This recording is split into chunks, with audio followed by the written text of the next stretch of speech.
Hello, everyone. Thank you for joining us just a minute early.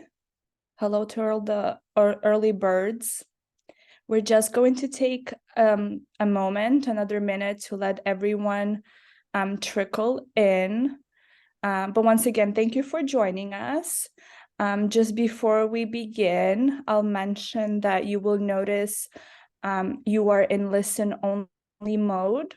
So while the chat option for you is off, we will be posting some info in there. So please take a look. But also, you will notice that you will have a Q&A box open at the bottom of your screen.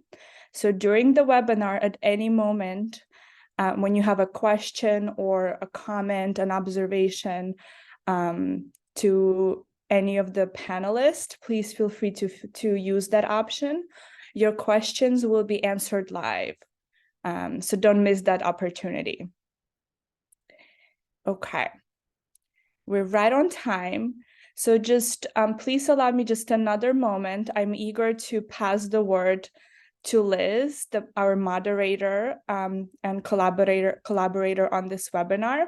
But before I do that, I just would like to introduce myself and tell you a quick word about what we do.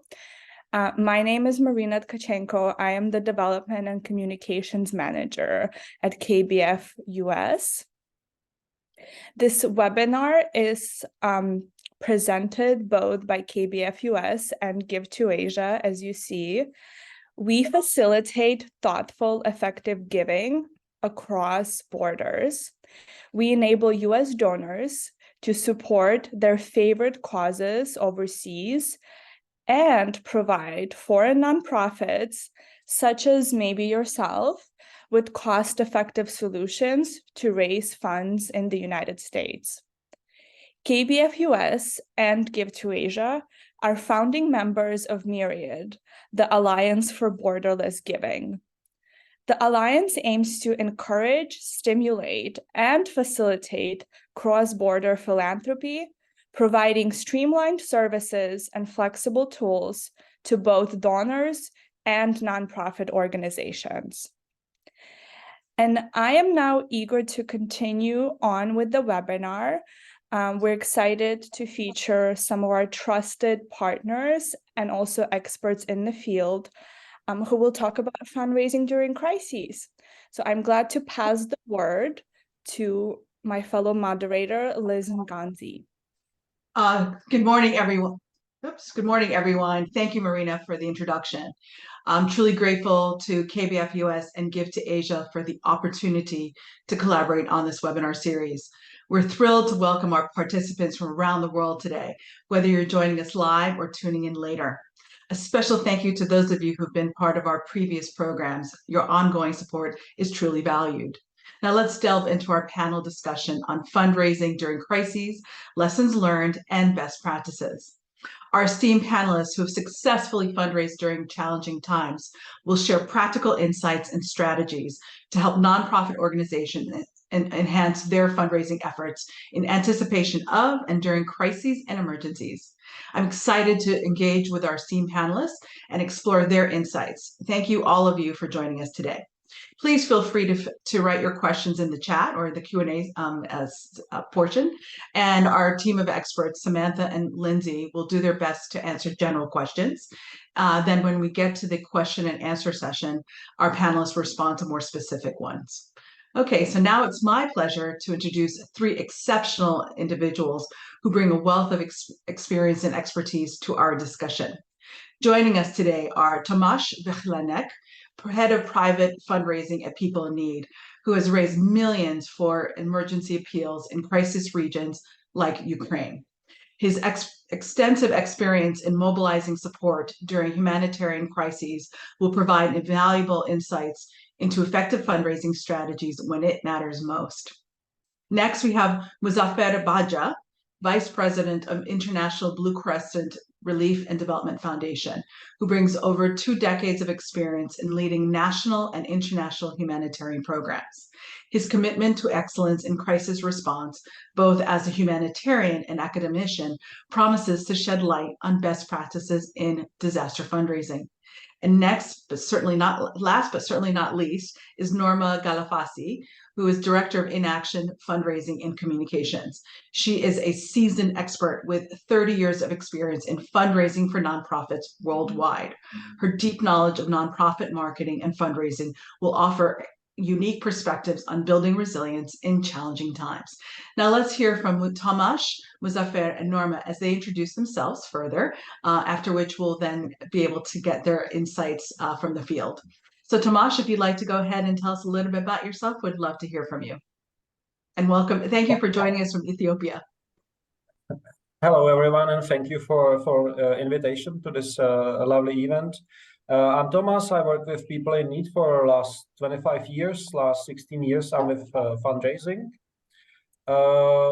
People in need provide support to people in over 40 countries. We are working in war zones like Ukraine or Syria or Yemen. But also we work in countries which are a little bit more stable, like Ethiopia, where I'm right now. And I love fundraising. So if you will have any questions about fundraising, I will be really happy to answer. I love that you love fundraising. That's amazing. Muzaffer, please let's come hear from you. And thank you for joining us from Turkey. Thank you very much for giving us this opportunity to introduce our organization's story. Unfortunately, Turkey is in the middle of all of this crisis, especially during the last decades. Like we have the Syrian crisis, now we have this Gaza crisis, Ukraine is our northern neighborhood area.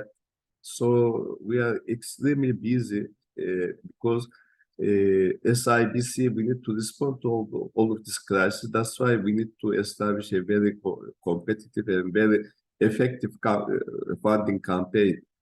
International Blue Crescent is operating in the entire Middle East, MENA region, Ukraine, Afghanistan, Yemen, and Somalia and Sahel Africa. Thank you. Thank you very much. And joining us from Argentina, Norma, please introduce yourself. Hello, good morning, for me at least. Good afternoon for many other people. Yes, I am from Argentina. I am a fundraiser for the last 30 years this year. I started my career at UNICEF here in Argentina, which it's funny because we were one of the first program offices in UNICEF who started to do fundraising for our own country as well. And from then on, I loved this, and we started to work for other organizations from Into Action. And talking about crisis, I always say that I have lived all my life in crisis land, which is my country, currently having 12% inflation rate per month. So currently we're having 140% inflation and 50% poverty rate. So I come from a country where every year things can get worse. So we have to work a lot in our fundraising every time. Thank you. Thank you. Thank you very much. I'm really excited to hear from each of you. So let's just go ahead and jump right in. I want to start off by speaking about strategies for maximizing fundraising during crises. And Tomas, we're going to start with you. And the question I have is, what are effective strategies for planning and executing successful emergency response fundraising campaigns that can significantly enhance fundraising efforts during crises and disasters? Well, maybe I can bring the example of Ukraine. When last year the war started, we have launched an enormous campaign, and we raised from public 100 millions of euros. Out of it, I think 40 millions was raised in the first 7 days. And it's just imagine that the Czech Republic is relatively small. It's a 10 million population. So it's if you compare how big is the country, the campaign was extremely successful. There were several reasons, I think. First is that we were present in the Ukraine before this new escalation and new war. So we had people who were able to immediately start providing assistance. But basically, we prepared everything in fundraising department. It goes like back years and years, that we feel that fundraising is not about like raising money, or at least myself. It's about like a relationship, and I really mean it from deep of my heart. And if you are building relationships, then you have enough people. And if you are in trouble and you have emergency or crisis, you can appeal to them. So at that time, we had roughly 100,000 donors in our database. We sent them the email 2 days before the war started, like, guys, we are ready. If the war is gonna to start, we will be the one who will be leading the response. And when the war started, we already had Facebook campaigns ready. We had an agreement with the television that if the war will start, we will immediately start to promote our campaign in the television, and it did happen that day. We emailed our donors, we went to the media, so we have an internal call center, so we called people to join in, and we organized the open air concert, which was broadcasted by 2 main televisions in the Czech Republic, and they are competitors.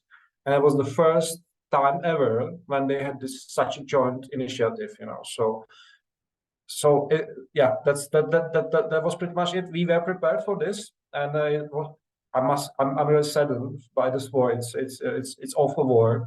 It's just we were kind of ready that it will happen, and we succeeded in this campaign. Yeah. I can talk for several hours, and I will stop now. If there'll be any questions, I will be very happy to answer them. Thank you very much. And I love that you said it's about relationship building, right? Everyone thinks it's transactional, but relationships are very important in fundraising. And the other thing that you mentioned I thought was really critical is that you shouldn't prepare for an emergency when you're in an emergency. You need to prepare in advance, right? And so building those relationships so that when the opportunity presents itself, you have that support. Great. Thank you for that. And I'm going to go ahead and take it over to Muzaffer to give us his perspective on this question.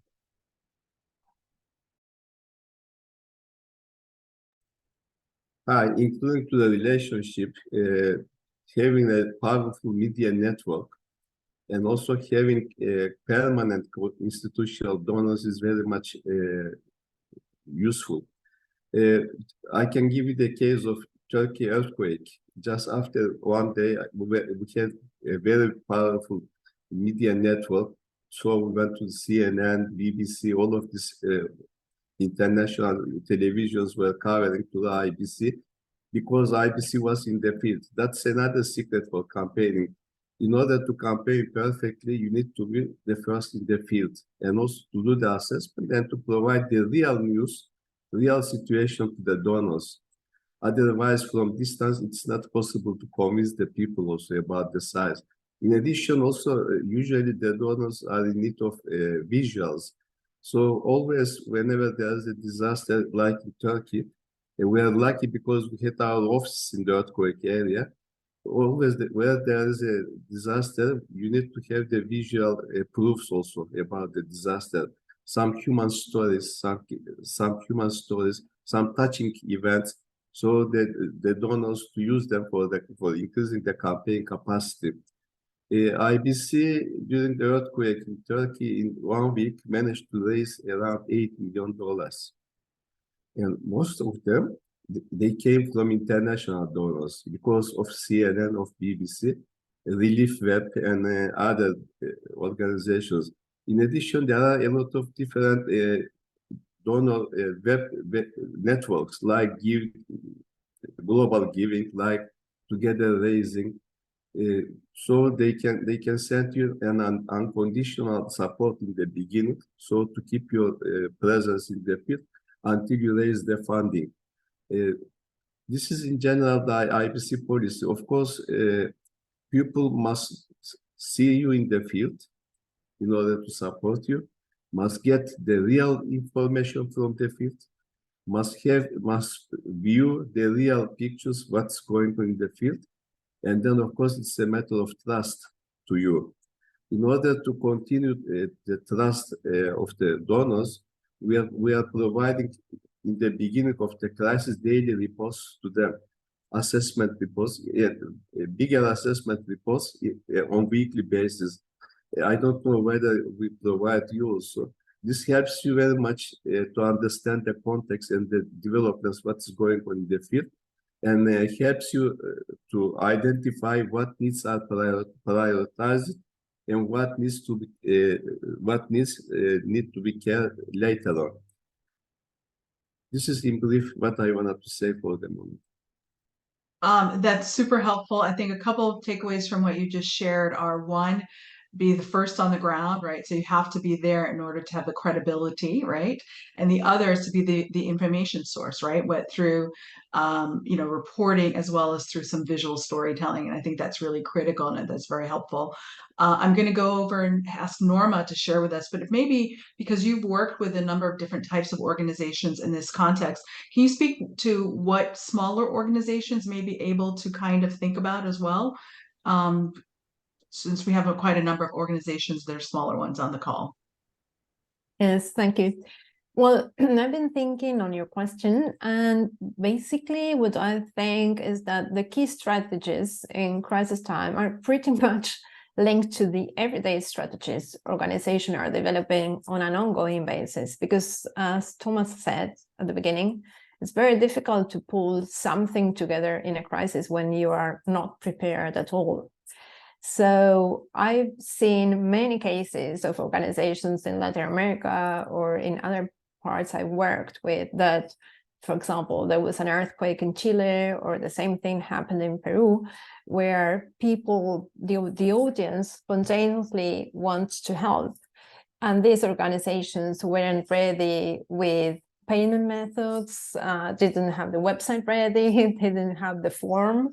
The donation form, something as simple as that nowadays. So it's quite difficult when your ongoing basis is not ready to be prepared for a crisis. So I would say that nowadays it's much easier to get that infrastructure going because you have, I don't know, crowdfunding, you have a wide range of donation forms for websites, ready payment methods.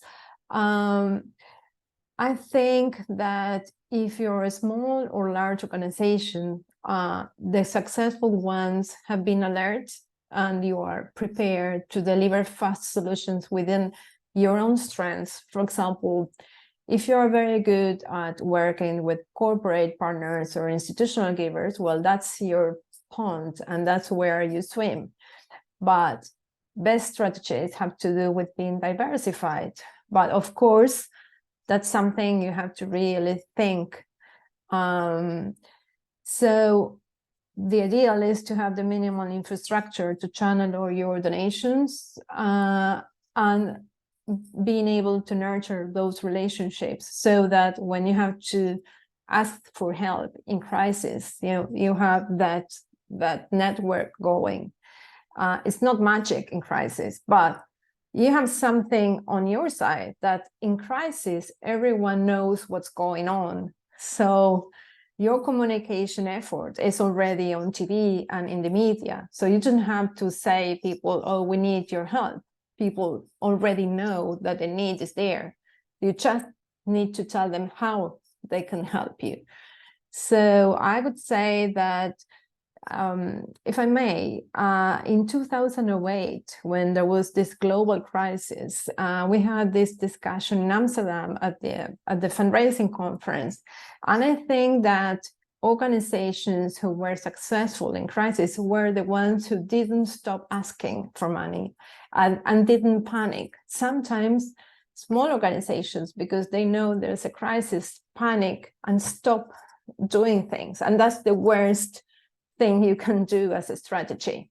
So in the middle of a crisis, you have to do your best based on your own strengths. It's very difficult in the crisis to do something completely different to who you are as an organization. So that could be a very basic idea, but diversify and have a plan based on your strengths. That's very helpful. So infrastructure is very, very critical. So if people don't have a way of being able to support you, then you're kind of, you know, you lose the opportunity to receive that support. The other that I heard from you was again, relationships are very critical, and making sure that you have that. So that was the takeaway I got from that one. I want to switch gears a little bit, and thank you for responding. And I want to now talk about building resilience in fundraising and disaster response efforts. And so Muzaffer, I'll ask you to take this question first. I'd like you to share best practices for building resilience in fundraising, especially in times of crisis. Of course, this is one of the main problems that we are facing in the field. We are starting, let's say, a project, and then you are running out of funds. In order to avoid such failures, we always developing the projects together with the donors. For example, if you go to the field right now, and we are inviting the donor representatives also to the field, and instead of just providing them information, we are calling them to the field, and we are developing together the project. So the donor from the beginning is committed for what he will support or she will support. This is one of the issues. Partnership with institutions also is very important. For example, we have in the field, we are partnering usually with the local NGOs, local communities, and local authorities in order, let's say, if you start a project and you are failing, at least to have the system to continue with the local authority or with the local institution. The third one is IBC has institutional donors, as I said you previously. So at least we can secure a funding amount, at least to keep the project for 6 months. That gives us a very good opportunity to continue for the future programs, to have a time to develop the future programs together with the donors or individually. The last one I wanted to say is, state authorities always in the beginning of the crisis, they are reluctant to cooperate with you. But when the crisis is increasing and it's beyond their control, always they want to work with you and they wanted to cooperate with you. It's a problem that we are facing in Turkey. It's not worldwide. But of course, let's say if we speak about Libya, if we speak about Morocco, where we are operating now, again, there are a lot of state authorities that are reluctant to cooperate. In this case, we are preferring to work through local NGOs that they are acceptable by the state through MOUs, and we are providing them the support so they don't have any legal or any political problem in their field. Great, thank you for that. I'm going to go ahead and have Norma respond next, please. Well, thank you. Well, resilience. Well, I think we always say, what's the word that every fundraiser, hears the most? What would you say? Is it yes or is it no? No. Well, I think that, in order to be a fundraiser, you have to be very resilient and you have to be tough with frustration, because most of the people, most of your donors or your prospect donors would say no. So we take a lot of efforts just to have a very small amount of people in proportion to the ones we ask saying yes. So one aspect of resilience is that we have to be able to cope with that no's all the time. Now, in crisis, and I come from the Latin American region, which is quite chaotic compared to other places in the world. We are not very good with times. We are not very good with planning. I mean, in my country, like planning long term can be a month ahead. You know, short term is tomorrow or could be today. Rules change like that. So I think that resilience in our countries have to do a lot with creativity and being alert with opportunities. Can I tell you a little story of a small organization? In 2001, Argentina went through a very huge financial crisis, pretty much like the 2008 global one. So at some point, people couldn't get the money out of the banks. And it was really hard for people. There were people in the streets very mad at banks because you couldn't take your own money out of the bank. At the same time, poverty was rising and a small organization was created, which was the food bank. It was very sad for us because our country is very full of natural resources. Argentina was a very prominent country in a century ago. And actually, I am part of the immigrants families who came from Europe. So it was very sad for us to see our country going down. Now, the food banks were talking for a partnership with a bank. You know, it was great, you know, win-win partnership, you know, food bank and a commercial bank. Now, the challenge was that the banks were basically a bad word at that time for people. You know, people wanted basically to kill banks all over the country. So at some point, that partnership that was going, you know, they were working on the partnership for months, and this crisis came.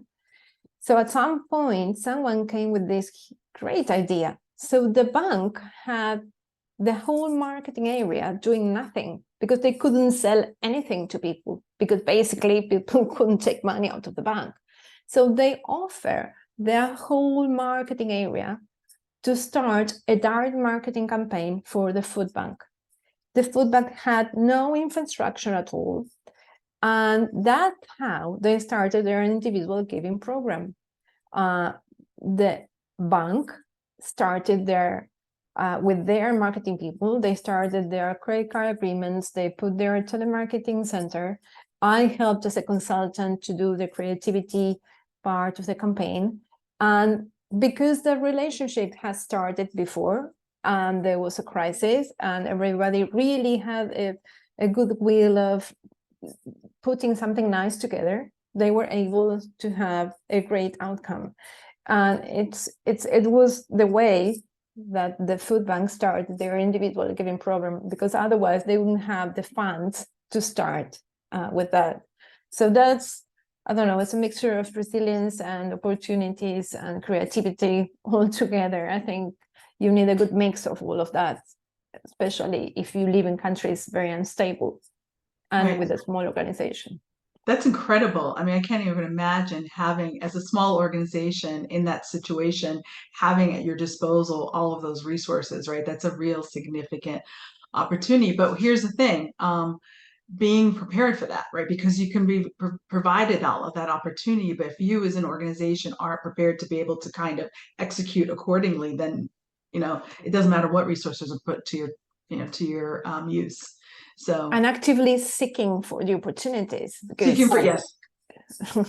Yeah, that's a good point. Seeking those Yeah. opportunities, right? Being bold enough to go after them. But thank you for sharing that. That was really helpful.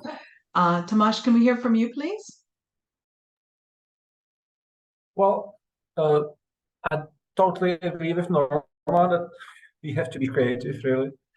So I'll briefly introduce like how we are like making us resilient, like for the times when the crises are coming, but also for the times where there are no crises, because we are living, like my organization is based in Europe, so it's the environment is relatively stable, and really it's about relationship. It's about relationship with donors. So we don't ask for money. We always ask for the contacts, so contact, email address, and phone, and so we can communicate with the donor.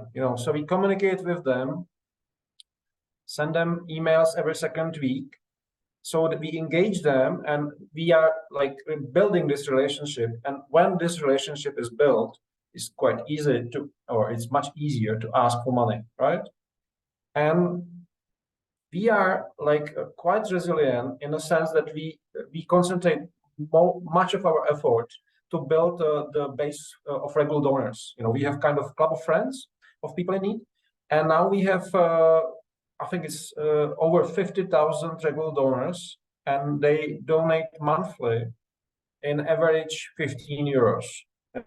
So, and they donate every month. So, and we use this money in crisis regions, but it's up to us where we use it. So it's flexible money, and that makes our organization pretty strong, because we can really decide when to use the money. If there is an emergency, we can immediately take part of the money and invest. Use it for the emergency response, and then communicate back to our donors. Hey, you are sending us 10 euros every month. Here's the picture. What is this aid about? Your money are now helping in Ukraine or Syria or whatever you can think of when the crisis started. So we are really concentrated on regular donors, and I must say that this base of 50,000 people who are donating regularly, they are really in kind of relationship with us. So when we raise emergency appeal, they are the most likely ones who donate.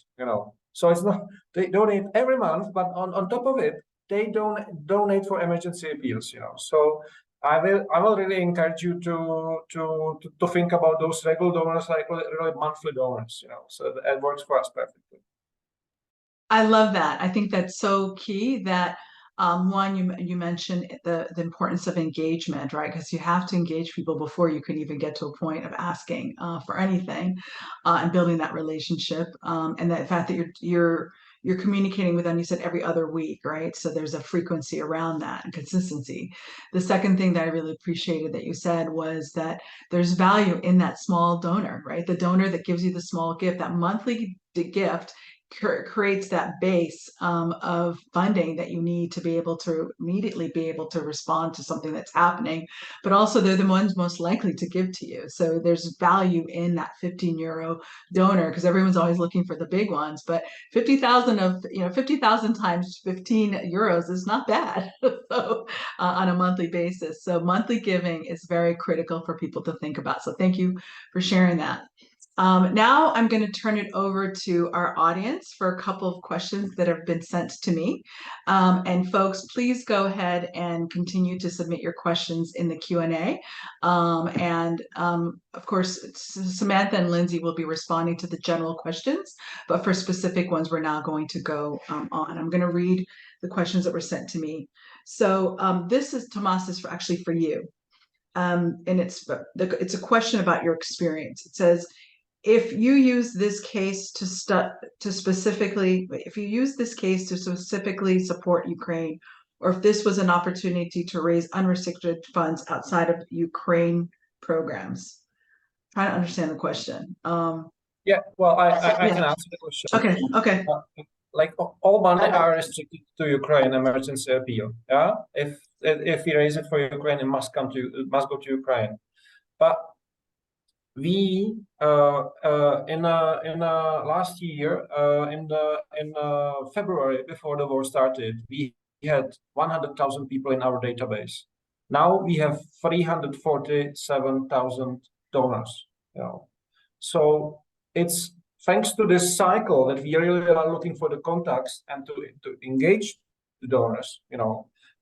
We are able now to raise more money for different causes or even unrestricted donations.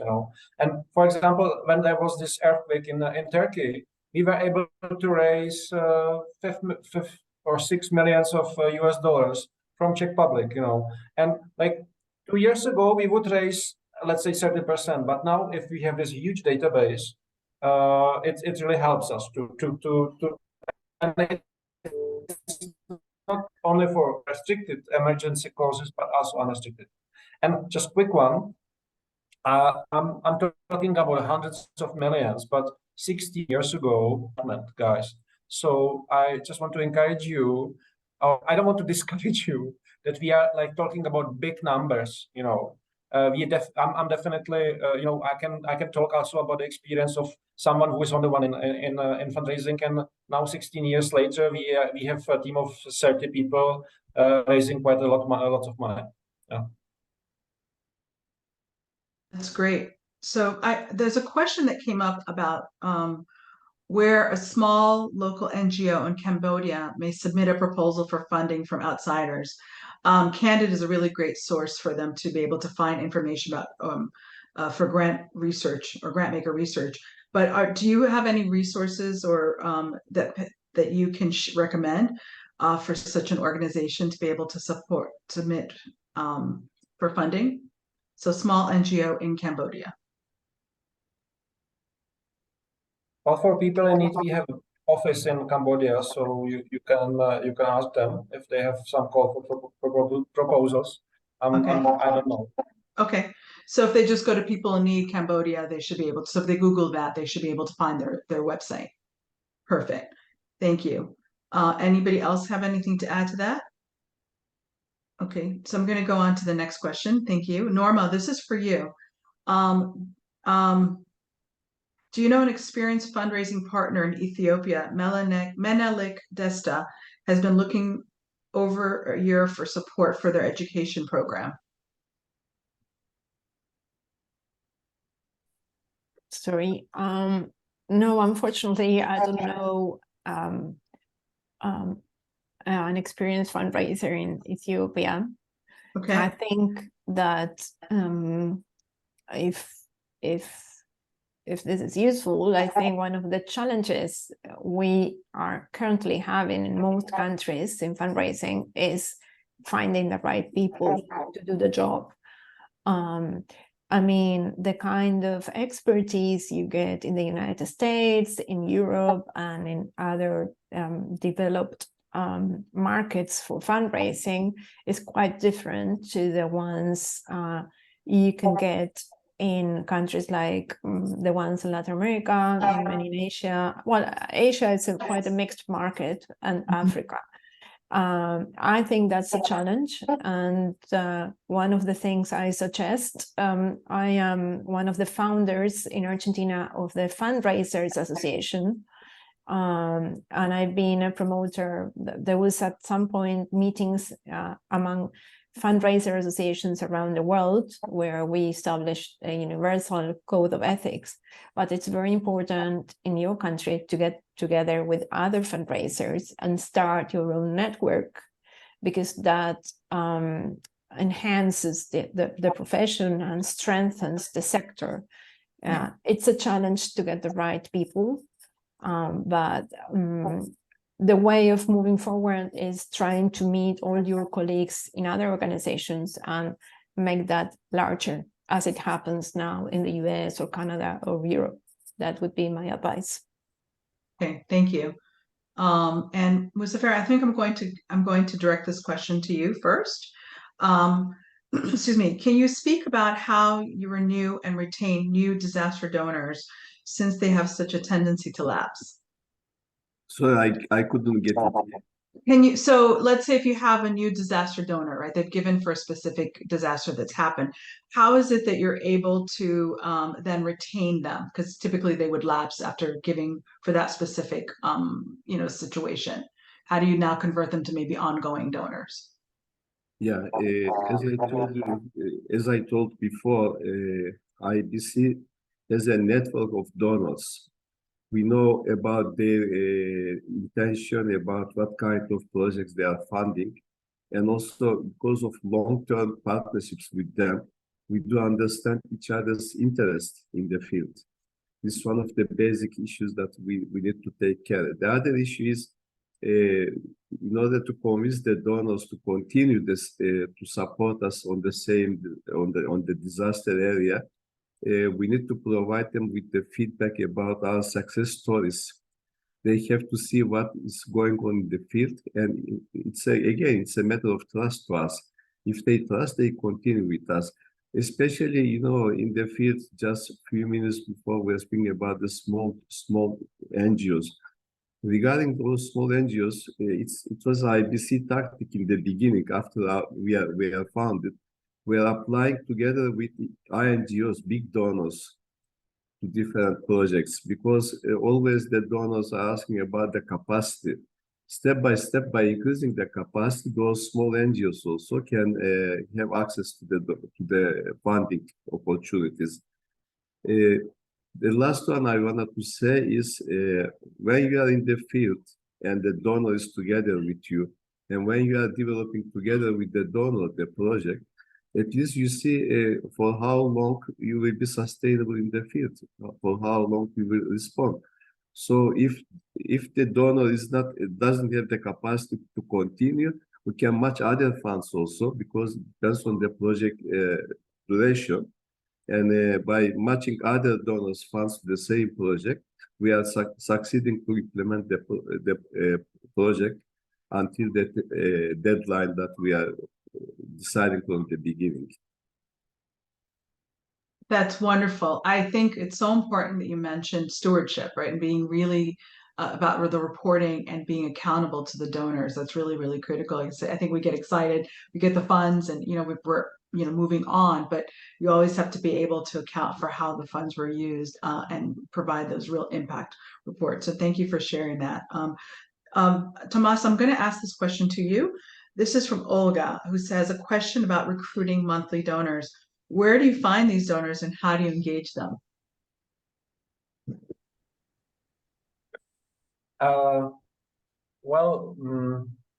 We find them in our database.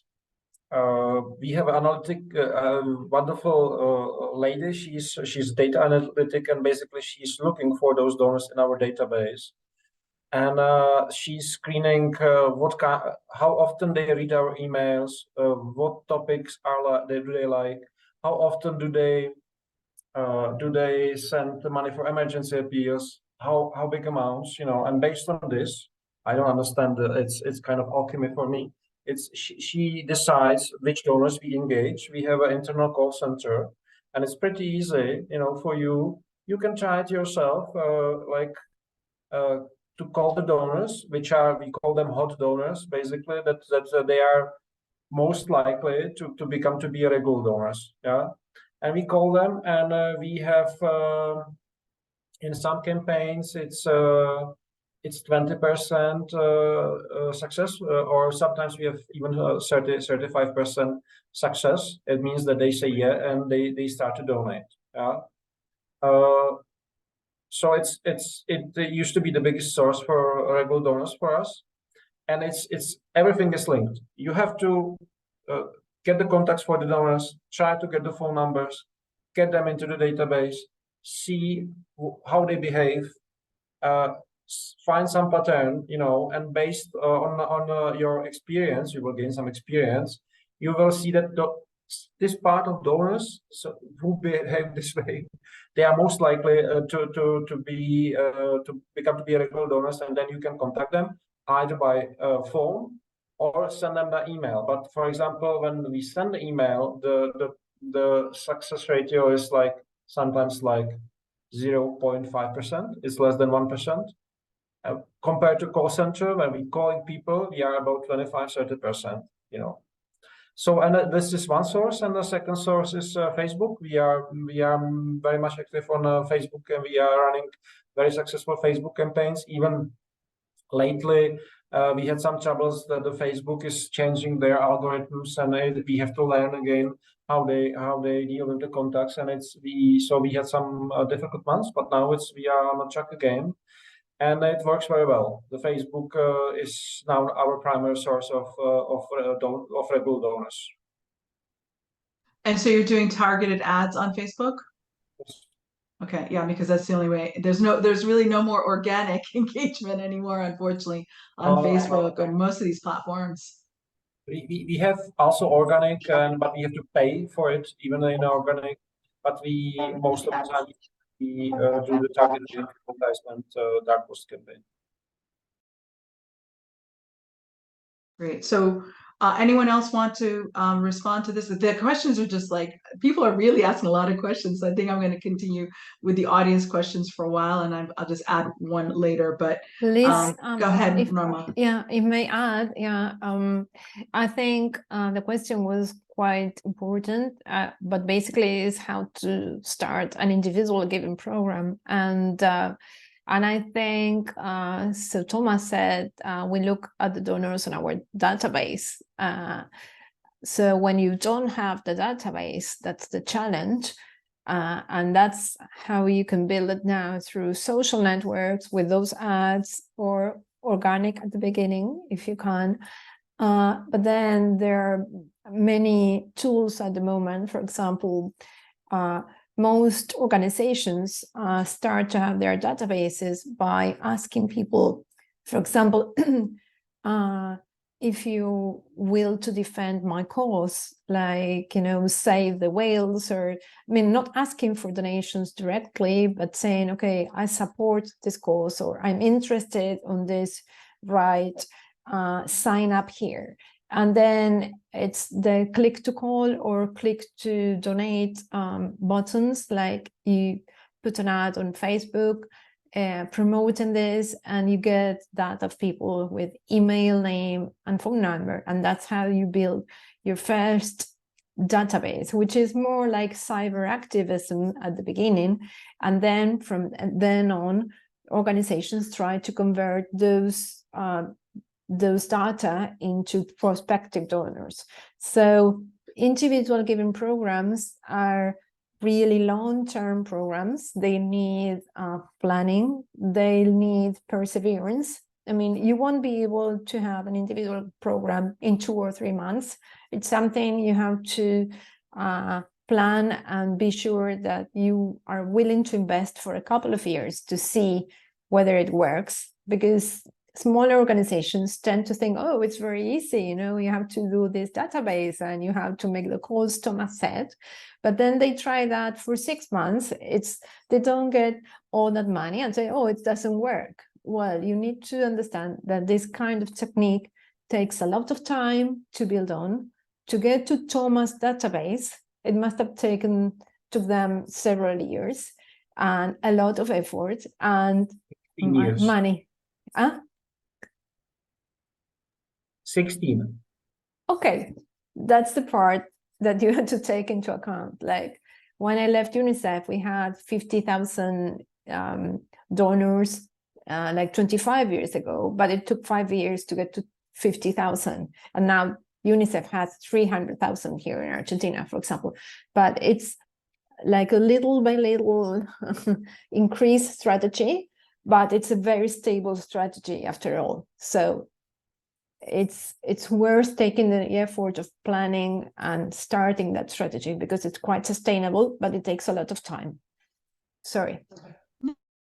Thank you for sharing that. And Muzaffer, I think you have your hand up. Yeah, just I want to add something else. Depending on individual donors is risky sometimes, because people really are tired because of those worldwide crises, let's say earthquakes, political crisis, and also because of their political approaches, they are reluctant to provide donations. Let's say if he's a Muslim, he is not providing funding for Ukraine crisis. If he's a European, priority is Ukraine crisis and not the Middle East problems. This is very important to take care. That's why I advise to those small NGOs, there are open sources about developing a catalog of the donors, and also there are a lot of links where there are announcements about the funding opportunities, the size of the funding opportunities, usually from $0 to $10,000. They can start with small funding opportunities, and step by step, by increasing their capacity, they may have access to bigger fundings. Thank you. That's very helpful. I'm going to go ahead and go to a question that Marina, our host, has asked. It just moved. Just one second. Okay. What lessons have you learned? Any of you can take this question. Have you learned from fundraising specifically with U.S. donors for crisis outside of the U.S.? Can you give an example on how to raise funds for the most vulnerable? Okay, let's just go with that. So can you give an example of lessons that you've learned from fundraising specifically with U.S. donors for crises outside of the U.S.?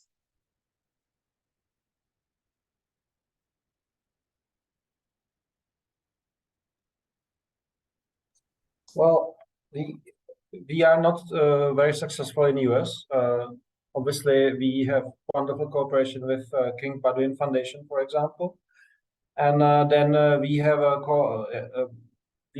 funding from bigger foundations like Mod Foundations or Oak Foundation, and it's really important to basically be able to fulfill their goals. Those foundations, they have their aims, what they want to achieve, and if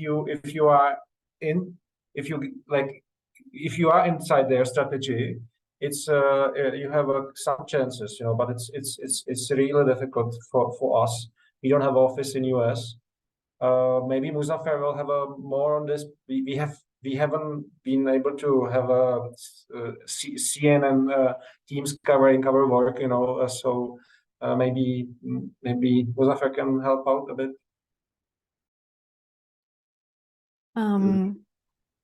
Regarding working with US donors, we have a very big experience because since the establishment of IBC, our main donors were US donors like CRS, like Mercy Corps, like ISII. And of course, this generated a big capacity to IBC also because, first of all, we got their experience. When we started in Kosovo, we didn't have any idea about these systems, but because of the crisis, suddenly we found ourselves in a very real atmosphere of the US donors systems. The issue with the US donors is usually they have these policies in the field. Sometimes it creates contradictions with the local. Like, let's say now in Gaza, we are not campaigning for Gaza in US, sorry for that. Because if we campaign for Gaza in US, there will be a different reaction. We have donors, Muslim donors, Jewish donors, and Christian donor communities from the United States. For example, for Gaza, okay, we are doing something, but we are campaigning in the Arab countries, in the Gulf countries for Gaza. US organizations are sometimes very strict with their policies, but this is not for complaint, but sometimes the cultural context is not familiar with them in the field. Usually, as I understand, USAID and governmental organizations are generating a general policy. They are providing them funding. And then according to these policies, they have to run in the field. It happened during the first earthquake in Turkey, for example. We did a lot of projects of self-help housing, all of these things. But no one was happy in Turkey because there is a reaction in Turkey against the United States because of their policies in the field. Sometimes it's okay, we are getting big funds from US organizations, but in the field, we are trying to convince the public that gets this funding, profits from this funding. They are the beneficiaries, but when it's US, unfortunately, we have this reaction. Of course, we are fighting to avoid this reaction. We are trying to convince the people that this is a humanitarian issue. This is not a political issue.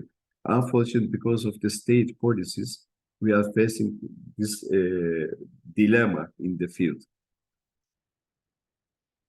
Thank you. Norma, I think you wanted to add as well. Thank you, Muzaffer. Yeah, I wanted to add as well about individual giving in the US for outside the US.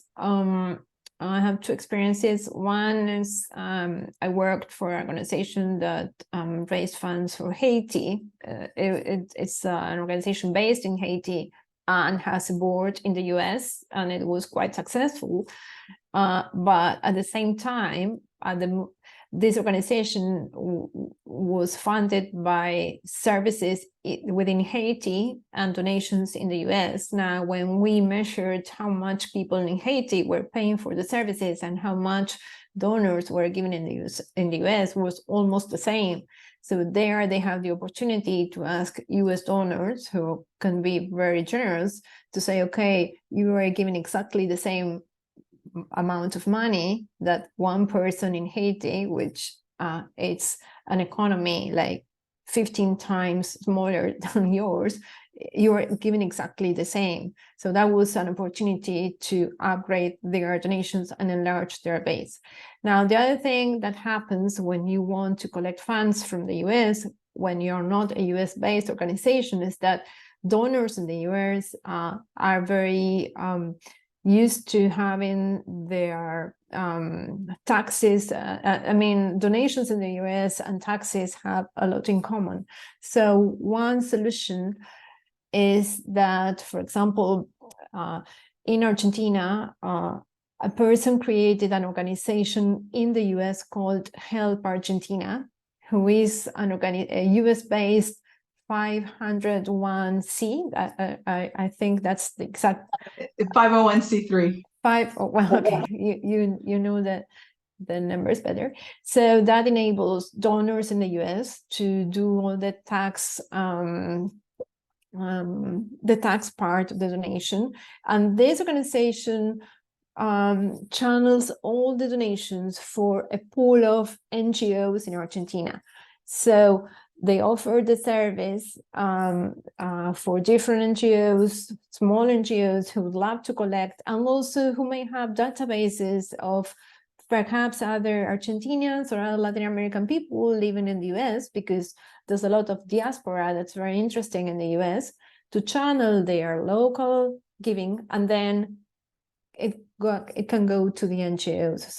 So the idea, some organizations could go to the US and create their own 501c3 organization, but that can be quite expensive.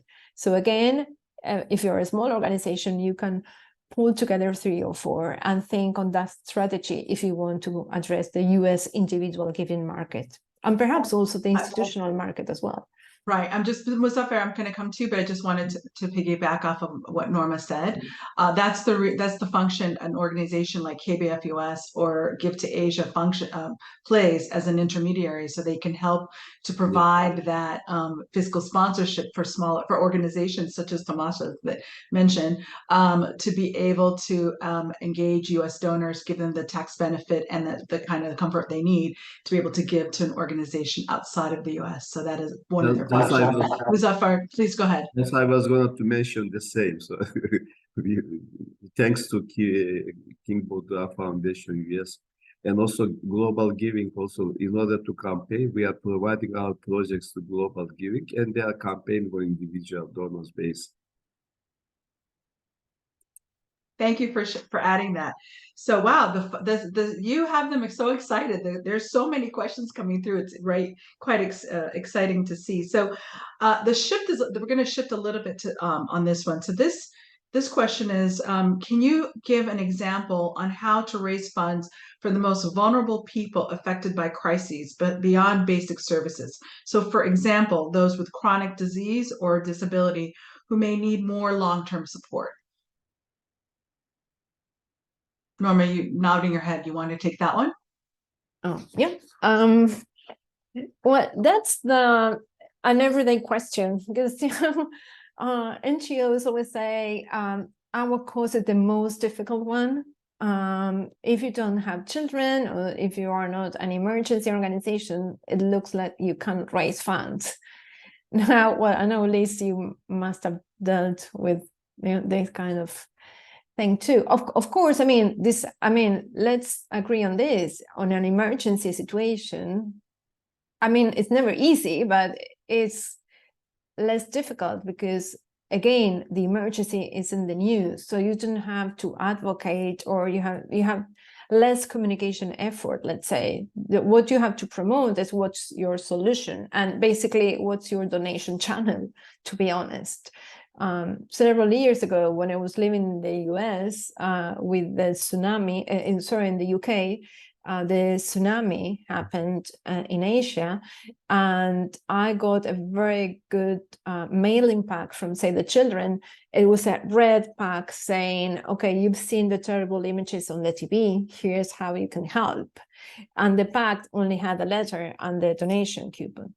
Okay, but when you're not in an emergency, basically it's a communication effort. And what you have is to be very clear on your case of support. You know, people have no idea about overheads or have no idea of the kind of figures that we deal at the organization side. But what they know is that people give to people. People need to have a story to relate, to relate to.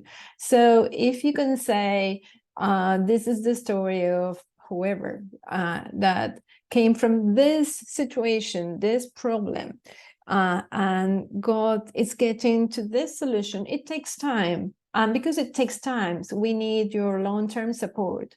Basically, in our markets, we are already asking for automatic debit donations. I mean, we don't do anymore you first donate for emergency and then we ask you again. It's too expensive for us. We ask you for monthly giving, and not monthly giving, actually automatic debit long-term, and that's how we are dealing it. So it's basically how you communicate that. And the secret is to show a good problem to solve, show the solution your organization has, be honest with that, give an example. It doesn't mean that the organization could go to Maria or Jose or whoever. It's just an example, because people need to imagine that.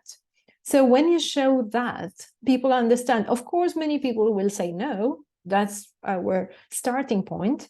But some people will say yes. So that's the strategy. You have to communicate the problem, show what your money will achieve, and explain that it's a long term. That's why you need their ongoing support, and they will understand.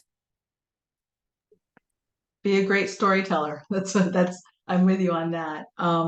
Okay, so speaking of storytelling, and now let's switch to channels, right? So the question is, what channels for communication do you see to be most effective for fundraising and relationship building? So social media, newsletters, website, and how might AI impact or improve fundraising? My favorite topic, AI.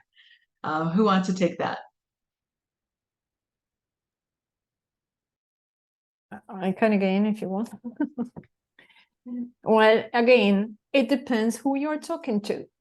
I mean, it's not that we don't want to answer, but I mean, channels depends on who you have on the other side. So if you are talking to your institutional givers, I mean, the best channel ever it's exactly how you talk with friends, right? If you had to ask a big favor to a friend, you won't send them a text message, or you will have to see them face to face. So in history, face-to-face has been the most successful channel. It's that only that it's too expensive to do it with 1 million people.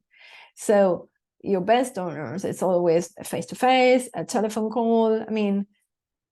What enables you to get a response. Now, if you go to larger audiences, you have to be cost effective. And basically each organization has a different mix. You need to test and see how your audiences respond to your communications, because if you have younger people, perhaps, I don't know, I've been organizations around Latin America, I don't know, talking to younger audiences in TikTok or in these new platforms, which are very crazy. But at the same time, for example, we are producing communication for organizations who have older audiences, and we're still sending packs, real mailing packs, and even gifts to their houses, and it works. So you have to find the right mix of communication according always to who you are talking to. You have to imagine who's on the other side and what they like. That's the idea. So those who you're trying to communicate with determine the channel, which makes a lot of sense. Muzaffer, it seems like you had something you wanted to share. Yeah, social media, of course, is a very important tool for campaigning, but depends how many followers you have, you know. First of all, you need to have a big follower list, so to understand your campaign.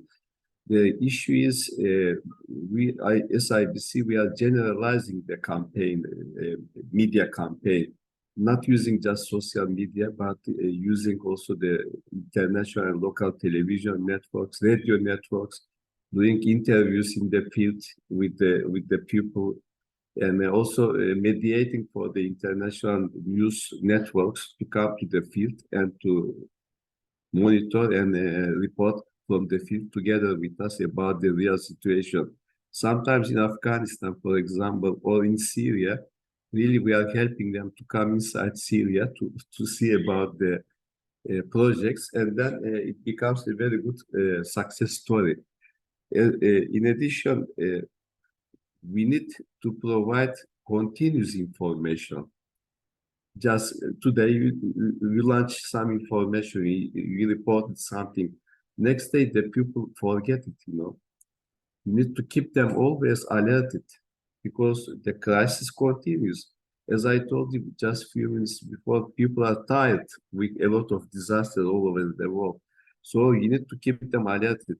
In addition, we have another system. We are keeping by phone contacts and WhatsApp groups, the donors always alerted and always getting the information from the field for daily progress, like we do now in Morocco. We have a WhatsApp group with all the donors, and daily they see what we are doing in the field. This is very important for them. And those who are coming to Morocco, to our project areas, they report by themselves also their success stories, and that makes more powerful your campaign. The other issue is, as I told you, the first assessment report is not enough. Keeping them by daily briefing is very important, continuous briefing. Providing concept notes about the interested areas of response, this is very important also. And also the donors, usually they have special requests like visuals, case studies, success stories. If they get them, they are more helpful, and they are really more supportive to the campaign. Thank you very much. So frequency, consistency, and just being fully communicative is going to be very critical. If I may, can I take on the AI piece of this? This is what I teach, this is what I do, and around digital storytelling. I provided had them provide a link to a course that I created for Candid, that is free, on how to create a digital strategy for your organization, which speaks to the different channels, the appropriate channels to use and how to use them online. And then I also had a link posted to an article I just wrote about how to develop a digital strategy using ChatGPT, because that's one of the things I've been teaching about as well. So for folks who are trying to get their toes wet around AI, please go ahead and look at it. But I can tell you that the benefits that we've seen with respect to using generative AI, such as ChatGPT or Canva Magic Design, is that for smaller organizations that may not have the marketing teams that can really do the more sophisticated campaigns, it gives them the tools to be able to generate content that's more compelling and that's targeted to their different audiences, whether it's text, and then also to create graphics and videos and images that are also compelling. So definitely, as much as AI can be scary and there are a lot of negative things that people need to think about, it definitely does democratize access for smaller organizations that may otherwise not be able to engage their donors effectively. So I just wanted to add that piece. But we still have a lot of questions for you coming through. Someone wants to know, in terms of continue on channels and tactics, People want to have a question. They have a question about any ideas that you have for engaging younger donors and developing a pipeline of next-gen supporters.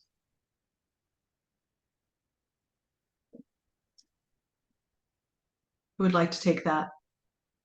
I see all of you smile. Oh, Tomas. I can try. It's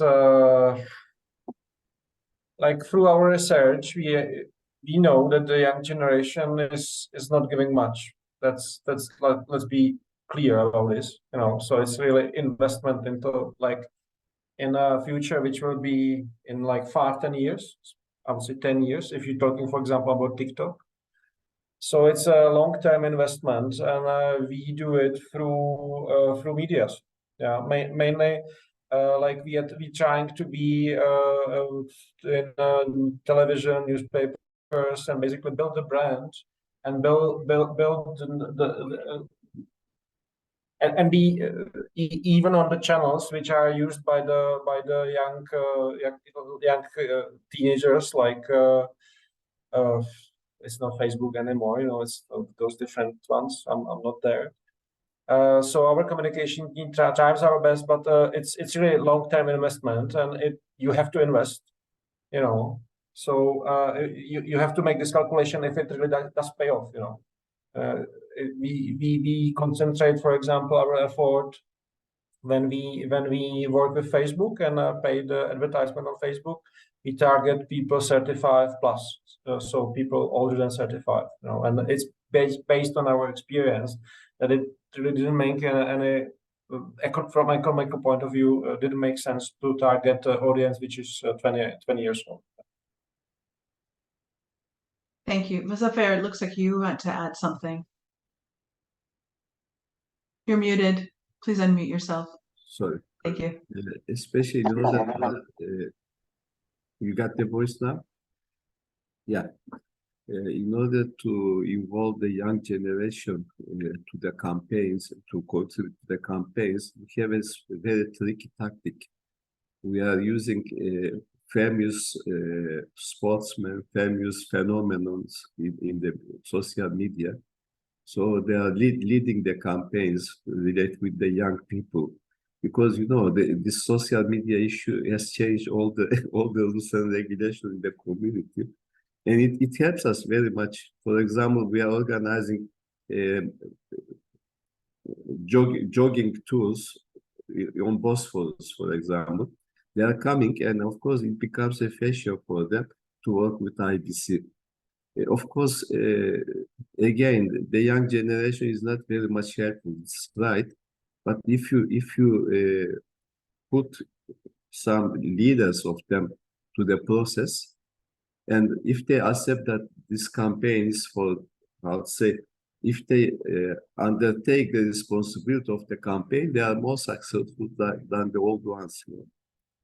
Because they have also a volunteer-based understanding. Just we need to mobilize them. I would also, thank you. I would also add that you probably want to work with influencers, right? So if you can communicate through the influencers. Influencers, yeah. Yes, absolutely. Go ahead, Norma.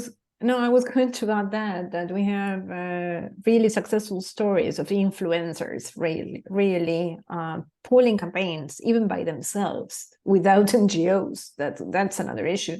And I think that it's a very great question how to address younger audiences, because I think that it's been a challenge over the last 50 years. In Europe, for example, UNICEF was having the problem that their databases were getting old, because most of the people who were the regular givers of UNICEF in Europe were, after the Second World War, young people who had seen UNICEF working and were their supporters. So it's been a long-term issue how to engage with younger people. And I think that probably we don't know the whole answer, because behaviors are changing a lot. And it's not only how you engage them to donate, because probably they have a different engagement type for all activities. But I think that building the relationship, having their brand in their minds, all that investment may pay off for when they are older. Also because when you are younger, you don't have all the money. Perhaps you start giving the money when you are older. We don't know all that yet. And I think that's why it's so interesting to study and to research. Yes. But Tomas is willing to take your 15 euro per month. So you can start there. Yeah. But yes, more I like the idea that he said about mobilizing. So if they are volunteers, if they are sharing their networks, they have some appeal for your cause, they have some engagement, and that will pay eventually for later when they may be able to make a donation. All right, let's go ahead, Muzaffer, please. Yeah, just one thing. We involved a famous singer in Turkey. The young people like her very much. And she launched a campaign for the child-friendly spaces. And really, the young people contributed very much for it. It depends who will lead the campaign, you know. Someone that the young people are liking, someone that the young people trust, you know. Absolutely. I'll agree with you on that. Okay, so we're going to switch gears a little bit. This is incredible how many questions are coming through. So you've all talked about being ready to fundraise when disaster strikes, right? That's what we've been covering. But now here's an interesting twist. What about raising funds for programs that are focused on disaster preparedness and prevention? Do any of you have ideas about how this can be messaged? Or we could ask donors to help us be ready for disaster and broader programs that support people before disaster strikes.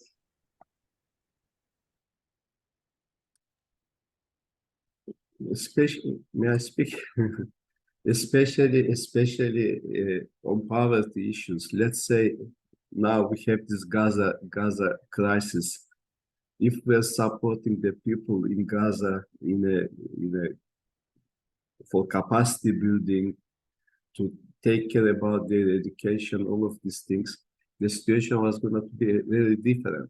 Syria case, for example, in Syria we face the same.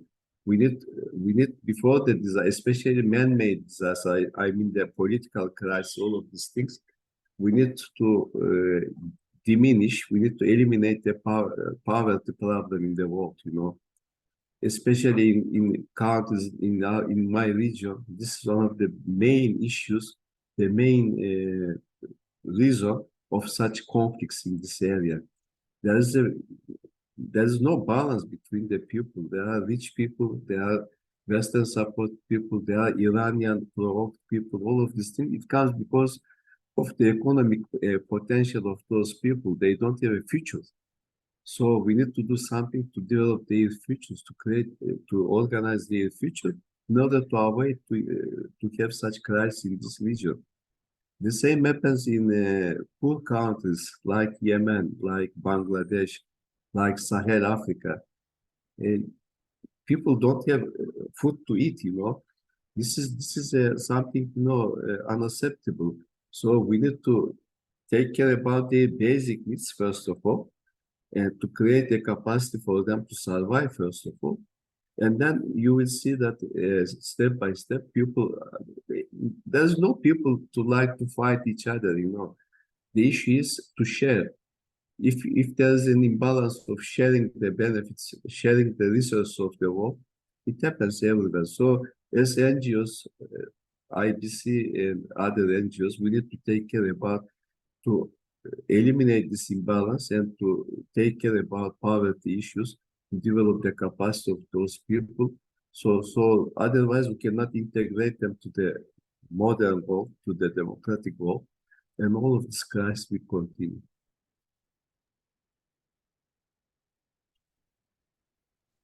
Please go ahead. No, just following what's been said, and the question was whether you can ask for funds to prepare for disaster.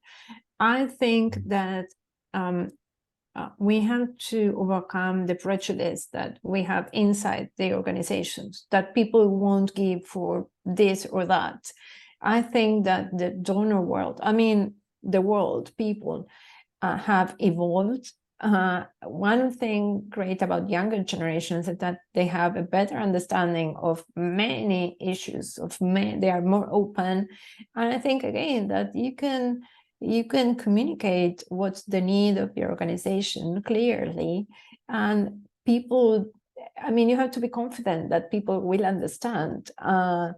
Donors are much more open than what we at the organizations sometimes think. So the worst enemy to me organizations have is inside the organization, is that mindset that, oh, I cannot do this, or how I'm going to ask them for that. Well, the answer is try, test, go with a very good message, explain the situation as Muzaffer has explained, and many donors will say yes. I mean, again, many will say no, but we go for the ones that will say yes. And so the worst scenario is when you don't do it because you're worried whether people won't give. That's the worst enemy you may have. And generally, in my experience working with the organization, the enemy is inside. It's that people within your organization that say, oh no, let's not try this, or let's not try that.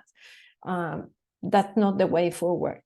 So the donor world and the people world, it's much more open than sometimes than we even think or imagine. As was said by Nike, just do it. Okay, so tons of questions still, but we need to kind of start wrapping up because we have to be mindful of everyone's time. You've given us 90 minutes, and I want to end on a fun question for all three of you to consider. It's a cool, light question, let me say. Do you have a favorite fundraising book that you can recommend to the audience? I'll let you think about it. Go ahead, Norma. You unmute yourself. No, sorry. Can you repeat the question? Do you have a favorite fundraising book that you can recommend to our audience? Yes, several. Go for it. Oh, okay. Well, unfortunately, most of them are in English, but that may be lucky for this audience. Well, my favorite authors in fundraising, first is our common friend, Bernard Ross. Absolutely. He has written several books, The Influential Fundraiser. Actually, another one, sorry, I can move also to my library there, Change for Good.